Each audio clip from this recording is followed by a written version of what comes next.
Bugün çeysen 2019 yıl Şincan'ın 4. ayının 2. günü geçirenler. Hatta Seyşembe hürmetli vatandaş yukarılık şiyanın devamı. Lojin, başta biz Eğizdağa Lojin bağı emdiyeni nemi deydi, bunda hesapladı. Demokratiya bilen Cumhuriyet medeniyetini birlikte ilgileydi. Terakkiyat gerek, lekin bastırış gerek emez. Tayvan Cumhuriyet münasebeti doğrusu sözler var.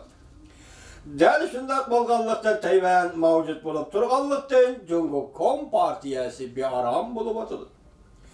Beycan'ın Tayvan'a qaratqan iştiyi, barğan sırıqına avatqan ahvalda Tayvan faqatla Amerika'nın yardımı arqılı Cumhuriyet'in sınıp girişige ve besimiga taqabul turalaydı. Prezident Trump hükümeti eş qalğan, lekin az qalğan vaqtı çiң uşlap Tayvan xalqiga bildirişi kerak ki xalqning jamiyati ularni qo'llaydi. Xalqaro jamiyat keçiren ularni qo'llaydi. Bu bir cümlege dikkat qilin. Cumhuriyet'in sınıp girişiga qarshi tura olmaydi.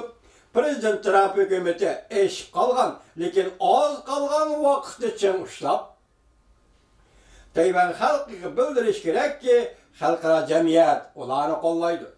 Beijing Tayvanning siyosat, iqtisod, jamiyatni tizginlashiga qarab turishni rad qiladi.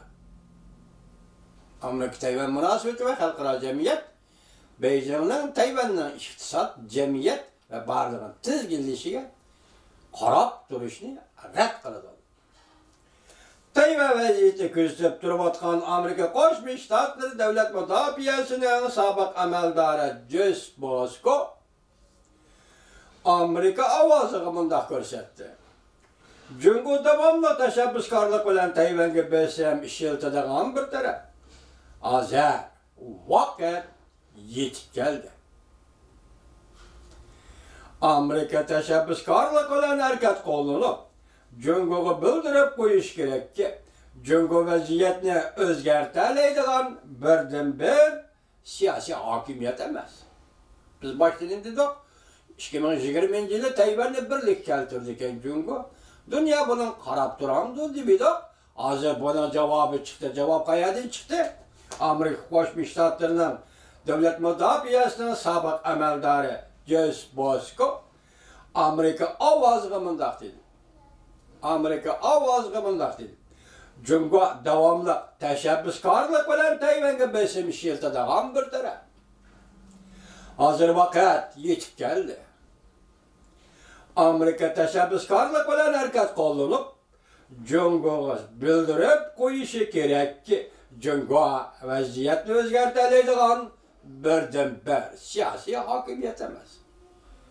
Demak, ziddiyatlarning qanday jiddiylashyotganligini, taraqqiy qilayotganligini va qanday kaskinlashayotganligini mush jumlalarni solishtirish orqali bilib olaysiz vatandosh. U ya'ni Jungo o'z oldiga Tayvan o'yinini o'ynay olmaydi. Eğer nima dedik? Birlik keltirmoqchi 2020-yil. Bu yerda Bosko sobiq davlat mudofaa amaldori nima deydi? Jungo o'z oldiga Tayvan o'yinini o'ynay olmaydi. Amerikaning qo'lida o'ynaydigan marka bor, o'ynaydigan kart bor. Bosko alayda tushuntirib bunday ko'rsatdi. O'ynaydigan karta bor deganim Tayvanni geopolitik siyosat sohasida bir kart qilib o'ynashni ko'rsatmaydi. Ve qandaq chetki ve yaqadagi bir narsa emas. Tayvan Jungo o'ynaydigan, Amerika o'ynaydigan yaqadagi bir narsa emas. Buni ko'rsatmaydi.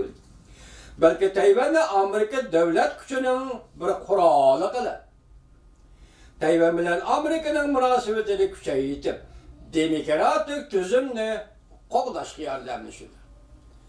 Demak, bu yerda Tayvan hozir Amerika davlat kuchining bir qismi. Bu marka, bu kart. Yani geopolitik mesele emas o bugün paydo bo'layotgan.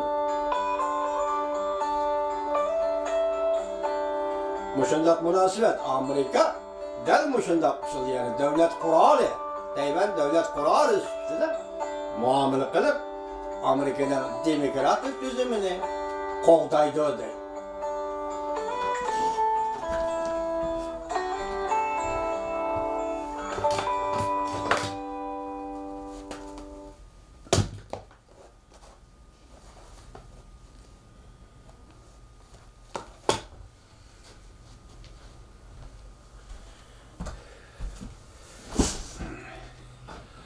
Geçirelim arkadaşlar. Qo'zg'ashga yordamlashuvchi Prezident Trump hukumatining yaqindan beri Tayvan bilan berib kelishi ko'paydi. O'tgan hafta Amerika Xalqaro diniy ishlar komitetining valisi Sam Brownback Tayvanni ziyorat qildi.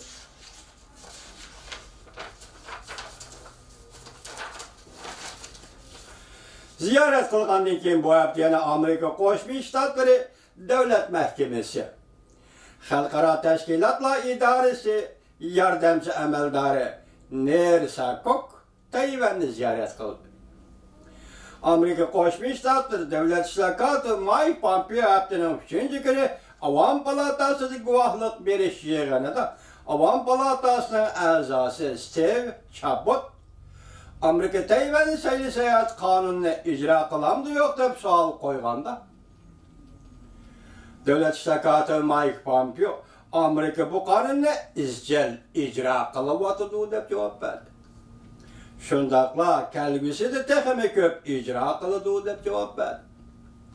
Hozir bu yerda men dedi Davlat ishlar kotibi Mike Pompeo Amerika qilayotgan ishlar to'g'risida ko'p to'xtalgim yo'q. Gumon qilishga bo'lmaydiki, o munosabat biz uchun intayin muhim. Ya'ni Tayvan Amerika munosabati biz uchun intayin muhim. Jungo Tayvan qaytarib elinmagan bir o'lka deb atab yuriyotdi. Amerika Tayvan o'rtasidagi har qanday berib kelishlarga qarshi turdi.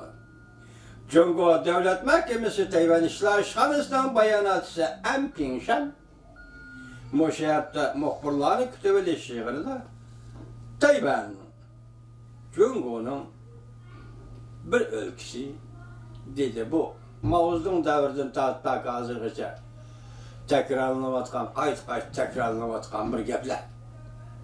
Davomli alaysiz hurmatli vatandosh.